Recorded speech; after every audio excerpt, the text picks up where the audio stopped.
अस्सलामुअलैकुम। जीआईटी की smart class में आपका स्वागत है। मैं हूं इखलाक अहमद। आज के इस अध्याय में आप लोग सीखेंगे एमएस एक्सेल 2007 में पीपीएमटी और आईपीएमटी फार्मूले का प्रयोग। तो चलिए हम एमएस एक्सेल शीट को ओपन करते हैं। देखिए, यह एक प्रकार का हम टेबल बनाए हैं। दोस्तों, पिछली वीडियो में हमने आप लोगों को बताया था पीएमटी फार्मूले का प्रयोग। उस फार्मूले के माध्यम से हमने ईएमआई यहाँ पे देखिए कैलकुलेट करके निकाला। तो पीएमटी फार्मूले से जब हम ईएमआई निकाले तो देखिए यहाँ पे 9,516 रुपया आया है। लेकिन इस 9,516 रुपया में हमारा प्रिंसिपल अमाउंट भी है और इंटरेस्ट भी है। दोनों मिल करके ये 9,516 रुपया हुआ है। हम चाहते हैं कि यदि हम कोई गाड़ी खरीद रहे हैं तो उसमें हम कितना अपना टोटल प्रिंसिपल अमाउंट दे रहे हैं वो अलग जान जाए हम, और कितना हम टोटल ब्याज दे रहे हैं वो अलग जान जाए हम। तो उसके लिए हम ये पीएमटी और आईपीएमटी फार्मूले का प्रयोग करते हैं। तो चलिए देखते हैं। सबसे पहले यहाँ पे मंथ है, तो मंथ में हम 5 साल तक, देखिए यहाँ ईयर है 5 साल तक, तो 5 साल में कितने महीने होंगे? तो 60 महीने होंगे। तो इसलिए हम यहाँ 1 और फिर नीचे 2 लिख करके इस प्रकार से हम इसे 60 महीने तक यहाँ पे सबसे पहले लिख लेते हैं। हमने 60 महीने तक लिख लिया यहाँ। अब हमको निकालना है प्रिंसिपल अमाउंट।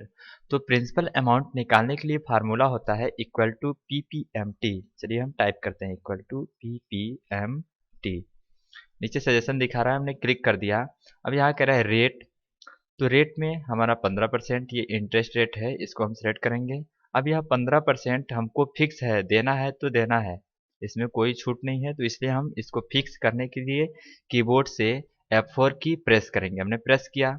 अब यह 15% हमारा वार्षिक ब्याज है और हम मंथली हिसाब निकाल रहे हैं, तो इसलिए यहाँ डिवाइड का मार्क लगाएंगे और लिखेंगे 12। फिर अब हम कामा लगाएंगे। अब यहाँ पूछ रहा है PER यानी पर मंथ निकालना है, तो इसलिए यहाँ पे हम 1 को सिलेक्ट कर लेंगे। अब ये फिक्स नहीं है क्योंकि हम हर महीने अलग अलग हमारा अमाउंट हो जाएगा, हमको हर महीने देना है। अभी हम यहाँ फिर कामा लगाएंगे। अब यहाँ पूछ रहा है NPER यानी नंबर ऑफ पीरियड, कितने दिन तक देना है? तो हमें 5 साल तक देखना है, तो इसलिए हम 5 साल को सिलेक्ट करेंगे। अब ये भी फिक्स है कि हमको 5 साल से अधिक नहीं देना है, क्योंकि 5 साल से ज़्यादा, देखते होंगे आप लोग, जब किस्त पे गाड़ी ली जाती है तो उस समय जब किस्त पूरा हो का समय पूरा हो जाता है और किस्त हम लोग नहीं चुका पाते हैं तो गाड़ी कंपनी वाले खींच ले जाते हैं।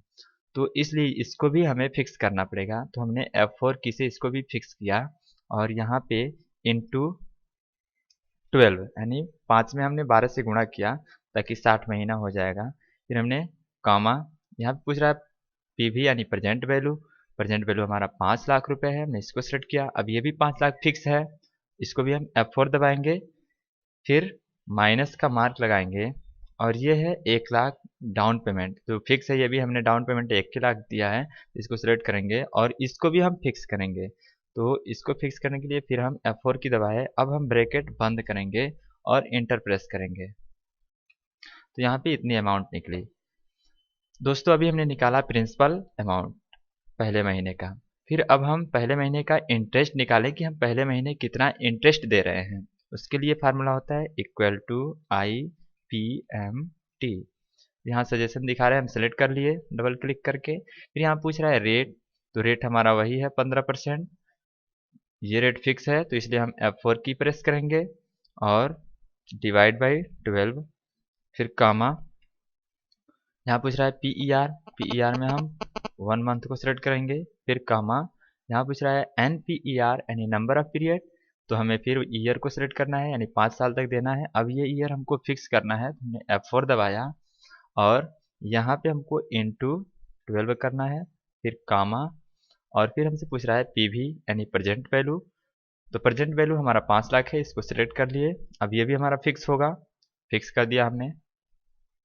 अब हमको माइनस लगाना है, माइनस का मार्क लगाया और ये फिर यहाँ पे हम 1 लाख को सिलेक्ट करेंगे, तो हमारा ये FV यानी फ्यूचर वैल्यू निकल जाएगा। हम इसको सिलेक्ट कर लिए, इसको भी फिक्स करना है। ठीक, तो हमने इसको भी फिक्स कर लिया और ये ब्रैकेट बंद। अब हम इंटर प्रेस करेंगे। तो इस प्रकार से हमने ये 5,000 रुपया इंटरेस्ट पहले महीने दे रहे हैं। अब हमको इन दोनों का टोटल करना है। कह रहा है यहाँ प्रिंसिपल विथ इंटरेस्ट, यानी प्रिंसिपल और ये इंटरेस्ट दोनों इसमें लाना है। तो कैसे आएगा? सिंपल है, इक्वल टू का चिन्ह लगाएंगे और फिर यहाँ पे इसको सिलेक्ट करेंगे, प्लस इसको सिलेक्ट करेंगे और इंटर प्रेस करेंगे, तो यहाँ पे निकल गया। अब हमको इन तीनों को एक साथ ऐसे ड्रैग करके सिलेक्ट कर लेना है। करने के बाद हमको यहाँ पतला प्लस बनेगा, लेफ्ट क्लिक दबाए हुए इस प्रकार से नीचे की तरफ ड्रैग करना है, जिससे ये 60 महीने का टोटल हिसाब यहाँ पे इतना आ गया। अब हमको इस सभी का टोटल करना है, तो चलिए टोटल भी कर लेते हैं। नीचे तक थोड़ा सा हम ड्रैग कर लेते हैं और यहाँ भी देखिए गलत आया है वैल्यू, तो इसलिए हम यहाँ ऑटो सम पे क्लिक कर देंगे। अब देखिए यहाँ पे हमारा, चूँकि हम अंडू फिर से कर दे रहे हैं और यहाँ पे हम इनका ऑटो सम निकालना चाहते हैं, तो उसके लिए हम इसको सिलेक्ट कर लेंगे इस प्रकार से। देखिए हम सिलेक्ट कर ले रहे हैं, यहाँ से लेकर के इतनी वैल्यू को हम सिलेक्ट कर ले रहे हैं। सिलेक्ट कर लिया। अब हम यहाँ ऑटो सम पे क्लिक कर देंगे, देखिए यहाँ पे निकल गया। इन सभी का टोटल भी यहाँ पे देखिए निकल गया कि इतना रुपए आप दे रहे हैं ब्याज के साथ।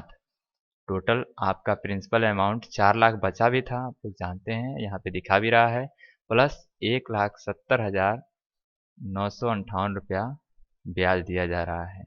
दोनों मिलकर के 5,70,958 रुपया हो रहा है।